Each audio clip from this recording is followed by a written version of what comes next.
இந்திரா காந்தி அரசு மருத்துவமனையில் நடைபெறும் நிர்வாக சீர்கேட்டை மத்திய சுகாதாரத்துறை தலையிட்டு கவனிக்க வேண்டும் என்று வன்னிய முன்னேற்ற இயக்க தலைவர் லிங்குசாமி வேண்டுகோள் விடுத்துள்ளார். புதுவை அரசின் கட்டுப்பாட்டில் இயங்கும் அரசு பொது மருத்துவமனையில் நிர்வாக சீர்கேடு தலைவிரித்தாடுகிறது. மக்களுக்கு அளிக்கும் சிகிச்சையானது மெத்தன போக்காகவே இருக்கிறது. உயிருக்கு உத்தரவாதம் இல்லா நிலை உள்ளது. உள்ளிருப்பு நோயாளிகளுக்கு படுக்கை வசதி இல்லை.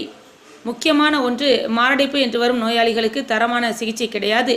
உடனடி நடவடிக்கை கிடையாது. இதனால் ஏழை பாமர மக்கள் பெரிதளவு பாதிக்கப்படுகிறார்கள். மருத்துவமனையில் பணிபுரியும் சில அரசு மருத்துவர்கள் வெளியே தனியார் கிளினிக் வைத்துக் கொண்டும் அல்லது தனியார் மருத்துவமனைகளில் தொடர்பில் இருந்தும் தங்களிடம் வரும் நோயாளிகளை தனியாரிடம் அனுப்பி பணத்தை ஏழை மக்களிடமிருந்து பறிப்பதிலேயே குறிக்கோளாக வைத்துக்கொண்டு செயல்பட்டு வருகிறார்கள்.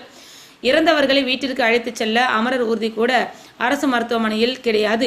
தனியார் ஊர்தியை வைத்துக் கொண்டுதான் வீட்டிற்கு அழைத்து செல்லும் சூழல் உள்ளது. இதற்காகவே புரோக்கர்கள் மாதிரி சிலர் அரசு மருத்துவமனையை சுற்றி உலாவிக் கொண்டிருக்கிறார்கள். பொதுமக்களின் இறப்பு கூட வியாபாரமாகி கொண்டிருக்கிறது. எனவே மத்திய சுகாதாரத்துறையும் மேதகு புதுவை துணைநிலை ஆளுநரும் பொதுமக்களின் உயிர் சார்ந்த விஷயம் என்பதால் இதில் அரசு உடனடியாக தலையிட்டு பாரபட்சமின்றி அனைவரின் மீதும் உடனடியாக நடவடிக்கை எடுக்க வேண்டும் என்று கேட்டுக்கொள்வதாக வன்னிய முன்னேற்ற இயக்க தலைவர் லிங்குசாமி வேண்டுகோள் விடுத்துள்ளார்.